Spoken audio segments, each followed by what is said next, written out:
How Not to Die by Michael Greger, MD, with Gene Stone, read for you by Michael Greger, MD.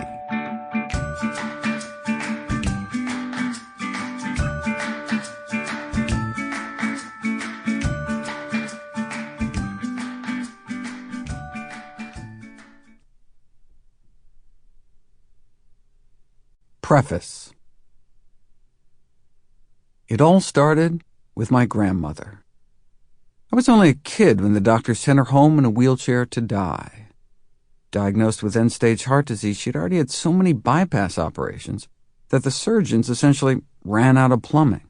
The scarring from each open-heart surgery had made the next more difficult till they finally ran out of options. Confined to a wheelchair with crushing chest pain, the doctors told her that there was nothing more they could do. Her life was over at age 65. I think what sparks many kids to want to become doctors when they grow up is watching a beloved relative become ill or even die, but for me, it was watching my grandma get better. Soon after she was discharged from the hospital to spend her last days at home, a segment aired on 60 Minutes about Nathan Pritikin, an early lifestyle medicine pioneer who had been gaining a reputation for reversing terminal heart disease. He just opened a new center in California, and my grandmother, in desperation, somehow made the cross-country trek to become one of his first patients. This was a live-in program where everyone was placed on a plant-based diet and then started on a graded exercise regimen. They wheeled my grandmother in, and she walked out. I'll never forget that. She was even featured in Pritikin's biography, Pritikin, the Man Who Healed America's Heart.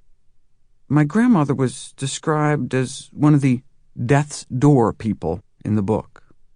Here's the quote. Francis Greger from North Miami, Florida, arrived in Santa Barbara at one of Pritikin's early sessions in a wheelchair. Mrs. Greger had heart disease, angina, and claudication. Her condition was so bad she could no longer walk without great pain in her chest and legs. Within 3 weeks, though, she was not only out of her wheelchair, but was walking 10 miles a day.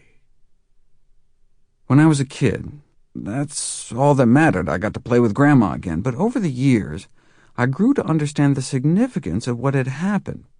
At that time, the medical profession didn't even think it was possible to reverse heart disease. Drugs were given to try to slow the progression, and surgery was performed to circumvent clogged arteries to try to relieve symptoms. But the disease was expected to get worse and worse until you died. Now, however, we know that as soon as we stop eating an artery-clogging diet, our bodies can start healing themselves, in many ways opening up arteries without drugs, without surgery. My grandma was given her medical death sentence at age 65. Thanks to a healthy diet and lifestyle, she was able to enjoy another 31 years on this earth with her 6 grandchildren, including me. The woman who was once told by her doctor she only had weeks to live didn't die until she was 96 years old. Her near-miraculous recovery not only inspired one of those grandkids to pursue a career in medicine, but granted her enough healthy years to see him graduate from medical school.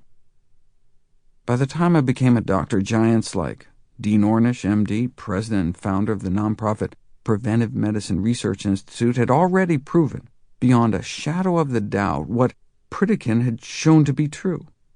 Using the latest high-tech advances, cardiac PET scans, quantitative coronary arteriography, and radionucleotide ventriculography, Dr. Ornish and his colleagues showed that the lowest-tech approach, diet and lifestyle, can undeniably reverse heart disease, our leading killer. Dr. Ornish and his colleagues' studies were published in some of the most prestigious medical journals in the world, yet medical practice hardly changed. Why? Why were doctors still prescribing drugs and using Roto-Rooter-type procedures to just treat the symptoms of heart disease and to try to forestall what they chose to believe was the inevitable, in early death? This was my wake-up call. I opened my eyes to the depressing fact that there are other forces at work in medicine besides science. The U.S. healthcare... Sample complete. Ready to continue?